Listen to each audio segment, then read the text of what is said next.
Welcome back to Cards and Comics. And today I want to talk about Dufex and how one of the greatest technologies ever utilized on a sports card has been lost to the wind, and why the 2005 Zenith set may be the last time we ever get to see Dufex on a card. And I want to highlight just how cool that '05 Zenith set was. But let's go back to the beginning. When did Dufex actually hit the hobby? Well, it all started in 1993 when Score Select issued their set utilizing the technology. And Dufex had been around since the 60s. It was used for things like greeting cards and prints. So it was a very labor intensive process. If you read it here, it says they had to basically, use special printing, special aluminum foil wax paper. They had to use special inks. They had to hand engrave the design onto the master engraving to use for the individual cards. And since it took so long to make the sets, generally you had to print a lot of the cards to make them even kind of economical from a scale perspective. So that's why the early, museum cards were pretty easy to get. You got a lot of them in a box comparatively to like refractors or other technology. I do think the museum cards and just all Dufex cards in general are very, very nice. Now, the 93 Select set had multiple cards that utilized Dufex, such as Select Rookies, Select Aces, Triple Crown winners. So it was cool to see those cards. When I was a kid, when I saw those cards in 93, I was blown away. I thought the technology was amazing. We refractors had just kind of came out in 93. So it was to see something that unique and cool was really special, right? In 93. So it was used, Pinnacle was really the big user of Dufex. But when the bankruptcy hit and there was a lot of changing hands of who owns what back in the day, Topps actually issued one card set with Dufex in it. It was actually 2000 Finest, their Dreamcast insert, which I actually pulled the Griffey Dreamcast on my channel in a box. So look for a 2000 Finest box break, and you'll see me pull the Dufex Griffey Dreamcast card. Pretty cool. But the set we really want to talk about here is 2005 Zenith, because that's the last time we may ever see Dufex on a sports card again.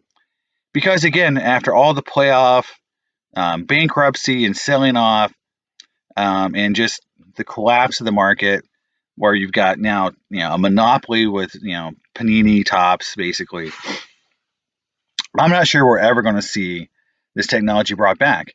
The company that bought the technology, Dufex Foils Limited, went bankrupt in 2017. So could Topps and Fanatics go out and purchase that technology, use it in future sets? Sure they could, but will they do that? Will they actually spend money and R&D dollars to go out and make an investment in cool new technology, or do experiences and do these kind of bounty stuff they've been doing recently? I mean, I just don't feel good about them, investing in technology like this to bring it back. I don't think that's in their MO. Now, I could be proven wrong, and if I am, I'll be very happy to eat crow, because we all would love to see Dufex come back into our hobby. So let's talk about this 2005 set. The 2005 Zenith set is really unique for a lot of reasons. One is that it really went all in on Dufex, but it's also just a bat-shite crazy set. So here's what those kind of cards looked like, from that Zenith set. But we'll go to the checklist here on Baseball Cardpedia. I'll take a break. Sorry, gotta sniff here. All right. 3, 2, 1. All right, here is the Zenith set. Now, when I say it's batshite crazy, here's what I'm talking about. Here's how many inserts and parallels there are in the set. All right, let's go on. and going, and going, and going. There's so many cards, so many insert sets. I don't know if it's the record, but it's a lot, especially for 2005. Now, the cool thing is that a lot of these insert sets did utilize the Dufex technology. Museums, artist proofs, the Z cards, the Epix cards, the Z teams. A lot of the game used and autograph cards did too. So if you go down past the main set, and then this was also used both for football and baseball. So there's two sets, one in football, one in baseball. And both of them have some pretty good rookie cards. In 05, you have Aaron Rodgers for football, and then you have Justin Verlander in baseball. So you do have some good rookie cards here in both sets to chase. So that means that, even if you open a box of this product, you might hit just some good rookie cards, right? So again, here's what the museums look like on the left, kind of the spiral pattern. The artist proofs kind of have this checkered pattern, maybe with I don't know, like a star in the middle. It's kind of weird how they've done it, but you got the gold and you got the silvers. Now the golds are numbered to 50. So the gold artist proof cards are insanely attractive. I've held them in my hand. They're numbered to 50. They are incredibly attractive when you hold one in your hand. They are probably the peak Dufex card I've seen in a long time.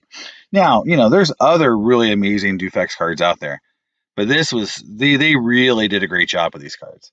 Hard to underestimate just how nice these 05 Zenith cards are from the utilization of that Dufex technology. The original Z teams that came out from Zenith may be better because they had more of a rainbow foil effect on front and back. But these cards are super nice, so they are really in the running for some of the nicest Dufex cards ever. Now, there's Dufex on the Epix cards. You can see them. And again, you have multiple different tiers and you have multiple different numbering.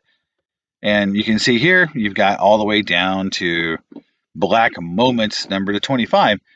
But this set does suffer from a little bit of what I call the fractal matrix dilemma of you've got different colors and different names, play, game, season, moment. So does everyone know the Black Moment is the hardest one to get? I don't know. They're numbered at least, so maybe that helps, but still pretty confusing for a set, for the Epic set. So they kind of went really overboard with some of these insert sets. Some cards don't have it, like the Mosaic set, I don't believe uses Dufex. Maybe it does. It's hard to kind of see sometimes. But these Spellbound cards definitely do, and they look amazing. The Z Team cards definitely do. They look amazing. Red Hot, again, Dufex. Positions, Dufex. Team Zenith, Dufex. Jersey cards, I believe the autograph cards, all in the background, sorry for flipping around too fast, use Dufex. So again, if you look through here, Dufex is basically everywhere in the set. From back cards to autograph cards, you'll see it everywhere. The name card. So if you really love Dufex, if this is what you really want, this is the set for you. And since this may be the last set ever made with Dufex, it's fitting that it was used so well. Because in 2000 Finest, it was only used for one insert card, the Dreamcast card, which were nice looking, but they weren't the nicest looking cards ever made. They were the only Topps cards to ever use Dufex. So that's kind of special. But they definitely weren't as nice as these cards. They were not like, original Z Team cards. So if that would have been what kind of been the last Dufex set, I think that would have been kind of a shame. I think this set, basically being a celebration of Dufex, was great for that. We've got that one last hurrah for Dufex, and it was so well done. Now, here's eBay and kind of what's selling for this set. So, 2 boxes of 05 football sold for $340. I'm going to tell you that there's virtually no product available that I've seen for this set. I have not seen very many baseball or football boxes sell or be available.